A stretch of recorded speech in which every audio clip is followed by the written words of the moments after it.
Module 4, Lecture 3, implementing the decisions that we've come up with. There are numerous change management processes. We'll just examine one here and talk about some change in general. Process we'll look at says, first, prepare for the change. Get everything ready for the change. Let people know that there's going to be change. People don't mind change as much as they mind being changed. So we just let people know there's going to be some change, you're going to be involved in it, here's what it's all about, here's what it's going to affect, and we'll start through the change process. So we developed the change management strategy, how we're going to actually roll this thing out. We're going to prepare the change management team. We're going to have some sponsors that help move this thing through the organization, work with different people. We're going to put those people in place, get them ready. We're going to manage the change itself. Develop the change management plan, take actions to implement the change and implement the plan. So take actions and implement the plans. There was an organization, it was a tax organization in one country. All countries have some kind of a tax organization. In the United States, we have the IRS. There's tax agencies in almost every country out there. One of these countries, their tax authority said, okay, we're going to change. What we want to do is become much more friendly to the taxpayers. We want to help them better. Yes, we're going to collect taxes from them, but we want to help them. We want to help them figure how they have enough money taken out of their paychecks or how they save enough money aside so that at the end of the year they have enough to pay their taxes. We're going to help them all we possibly can. We're going to actually come up with a new name for our whole organization. We're going to come up with a new look for everything. We're going to come up with all different kinds of things. So what they did was they said, here's all the things we need to change. So they put process improvement teams on all kinds of things they did in the organization and said, okay, how do we make this thing better? How do we make it work better? How do we help the taxpayers of the country understand this better, work with it better? So they did a great job with all of that. The whole organization was involved in this, the whole agency. Then they came up with new names for everything. They came up with new logos, came up with all sorts of physical changes to the way things looked. Everybody was just really happy with everything. And then they had a big meeting. And a big group of all of these people came together in one place, and then smaller groups, so everybody was involved, came together in other parts around the country. And they all did this on the same day. They had this big, massive meeting, so everybody got together some places around the country in small or large groups. And what the organization did was they rolled out their new letterhead with the new name on there, new business cards for everybody, and the whole new look of everything that they had for this organization, and they changed the organizational colors. They never involved anybody in changing the colors. The management group, the top executive group, picked the colors that they were going to use for the new look of the organization. Everybody in the organization had a fit because they had been involved with every single step along the way with this change.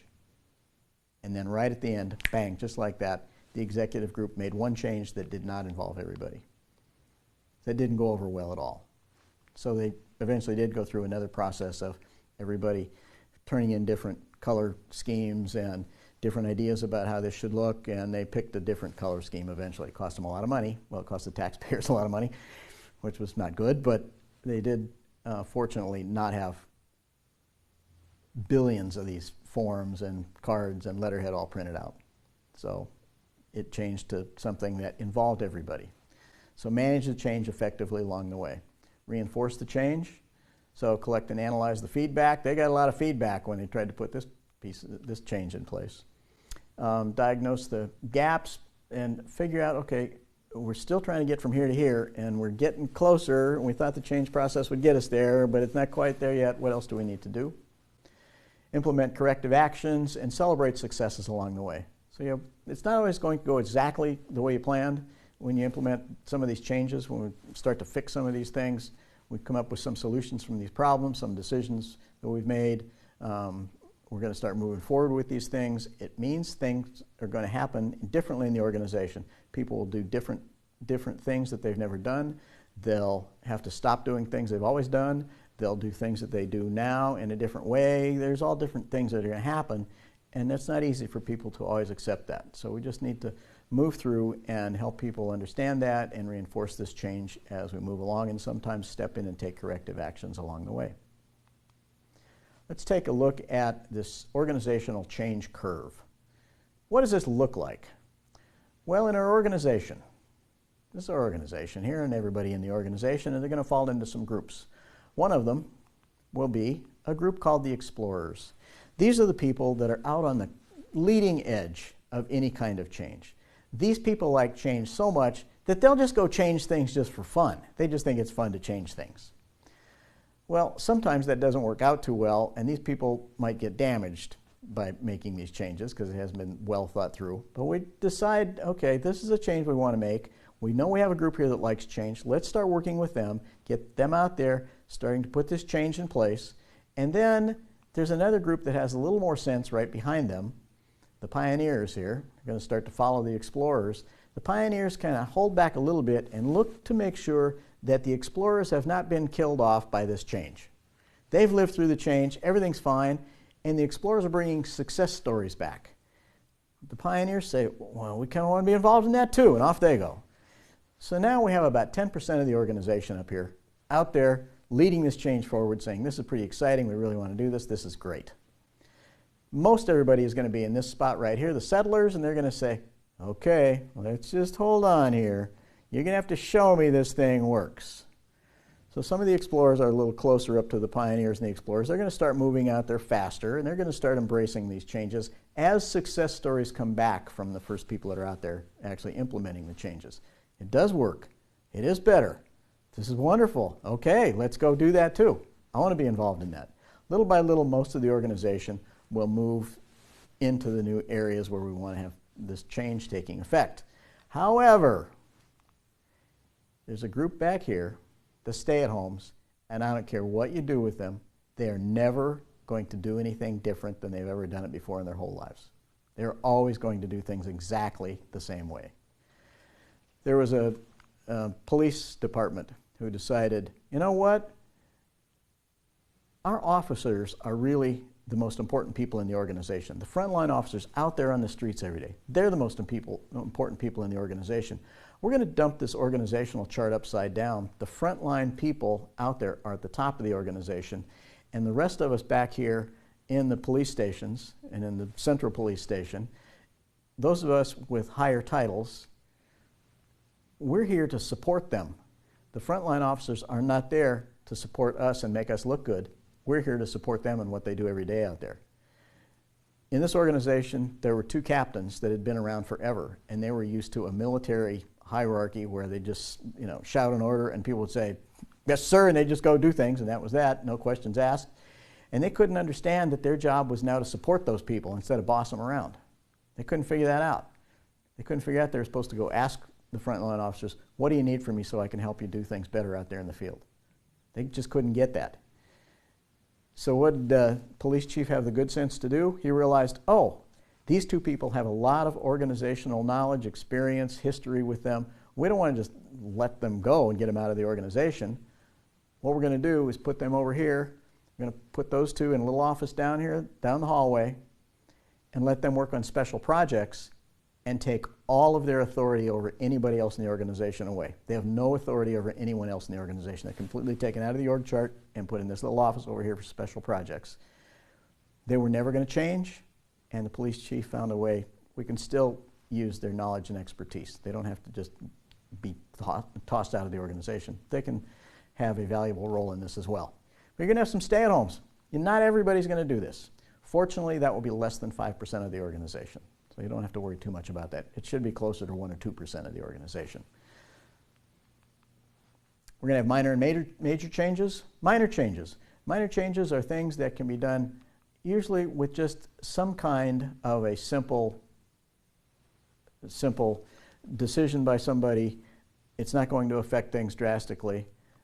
We're going to have major changes along the way as well that also say, This really is a major change, and we need to rethink things. We need to think through things again, examine problems differently. We need to come up with new solutions. We need to work through some of the issues we have to deal with, make different decisions along the way. We have to start over basically from the beginning and work through this. We might not have to go all the way back to the beginning. We've got to go a long ways back here and start from this point again and then start to move forward. Minor changes, we might just be able to have a simple change order. We were going to paint a room a certain color, and we decided, no, we're going to change it to a different color. Change order. Somebody needs to approve that, because there was a group that decided at one point, this is the color we're going to paint the room, and now it's going to be different. Somebody has to actually approve that. So is that a group decision? Is that an authority decision? Is that an authority decision with some input? However that decision is made, somebody will be the one that can say, yes, let's go ahead and move this change forward. So we usually have a group of people somehow assigned to be able to approve changes along the way when we're doing things. Major changes that we talk about could include things like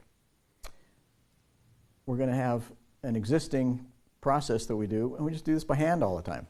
Right now, you may have a hospital, and they've got a little clipboard hanging at the end of the hospital bed with a piece of paper on there, and they just go in and do some things, and they write some notes on that little clipboard on some form that's on there.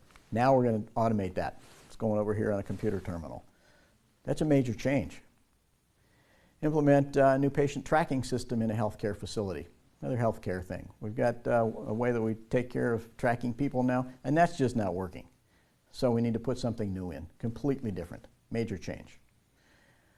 We have a large project going on, and all of a sudden we know that there's a deadline here.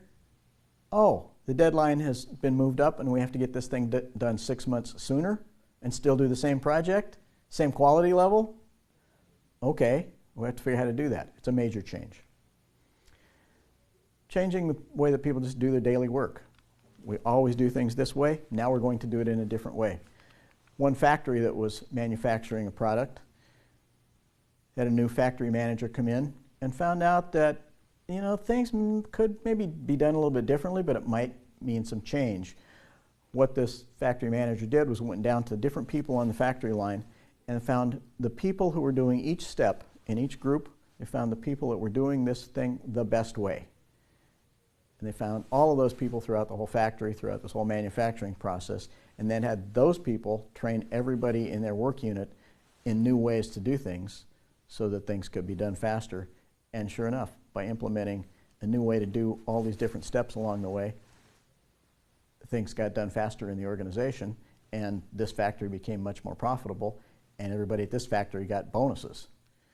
But it took some change. People had to do things in a different way.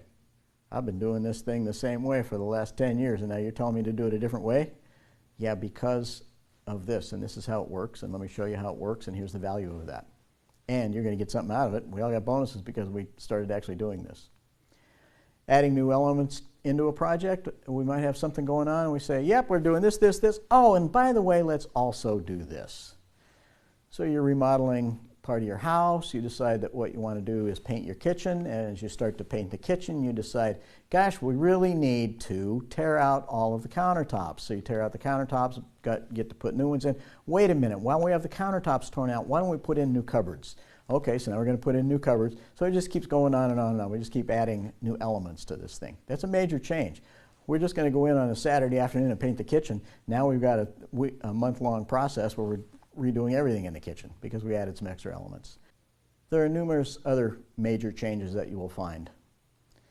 All of these need to have a change control process that we put in place to manage these things well and have the change actually work effectively.